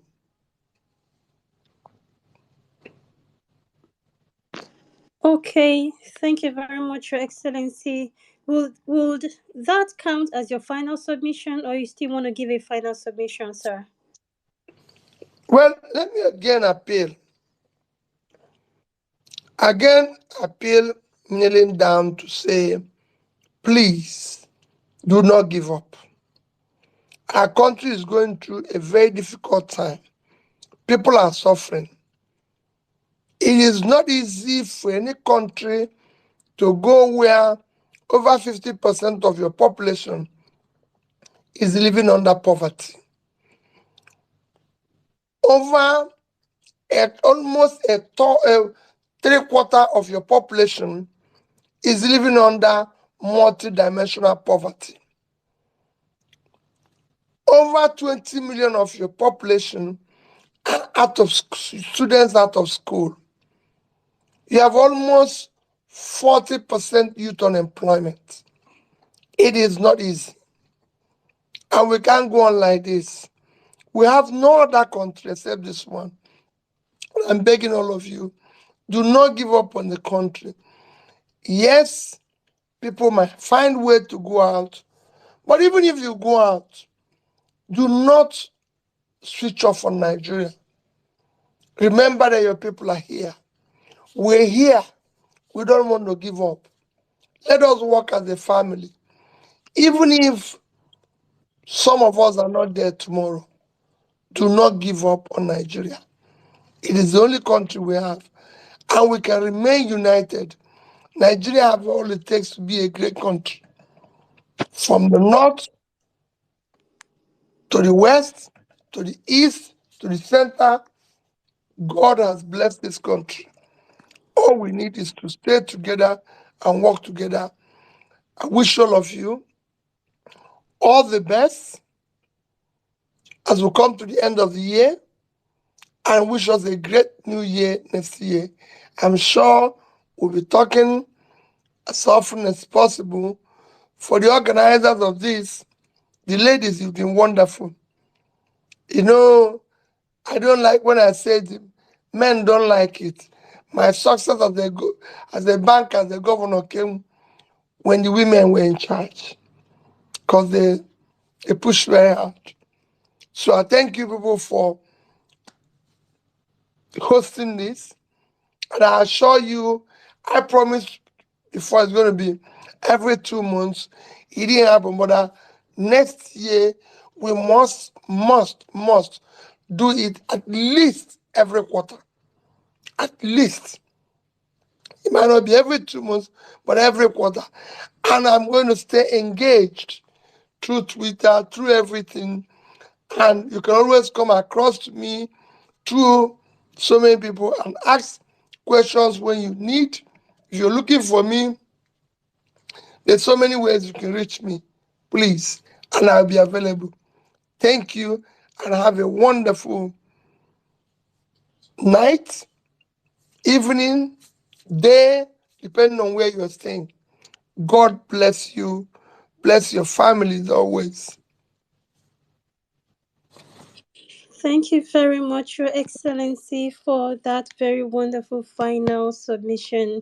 Before we round up, guys, I'm going to pass the mic over to Gloria to speak briefly on parallel facts. Over to you, Gloria. Thank you so much. I just want to say, Your Excellency, we appreciate you. More people appreciate you than those who do not. One thing we can all agree on is that you prioritize people's welfare and have left such an indelible mark on the landscape of Nigerian politics. We will continue to honor and appreciate your contributions while holding on to the belief that a new Nigeria is truly possible. Thank you so much for honoring us today. Uh, on And on behalf of Parallel Facts, we thank you all for coming today. We had, I may be wrong, but I think we had well over 11,000 people tune in. And the space continues. Please continue to share, retweet, DM it, spread the word. PO is here for us, and we appreciate it so much. Our hashtag is Peter Obi on Parallel Facts. Well, you made that trend. We appreciate you so much. And to those whose questions we could not take, we apologize. But please, if you're not following Parallel Facts, if you're not following Parallel Facts News, or rather, if you're not visiting parallelfactsnews.com or following us on all our social media platforms, I just have one question. Why? Why would you deprive yourself of awesome, timely news that strives to focus on facts? Please, on Twitter, we're at Parallel Facts, and that's Parallel Facts with an S. And you can find us on all social media platforms. Just click the link in our bio. Thank you all so much. Thank you very much, Gloria, for that. So, in conclusion, guys, I just want to appreciate you, Your Excellency. I want to say thank you very much for creating time out of your very busy schedule to come share these hours with us. We are not taking it for granted. We really Thank you, appreciate my you for sister. all. You're welcome, sir. You're very welcome, sir. And to Parallel Facts, thank you very much for hosting this space for us. We really appreciate you, your platform, and everything you do. And my able co-hosts, thank you very much, Mrs. Bolanle. Thank you, Arewachik. And thank you very much, Gloria. Some people are still requesting for the mic. My sincere apologies. We won't be able to take more people today. We've really exceeded our time by far. Thank you very much, everyone, for coming here. For even those who joined as speakers and those who joined as listeners. Thank you very much for joining us today. There would never be a space without the audience. Our audience, we very much appreciate every one of you. Thanks for joining us today. Let's all keep being law abiding citizens of Nigeria. And we all look forward to hosting you another time on this platform. Thanks very much. Take care of yourselves and each other. Bye for now.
Bye for now.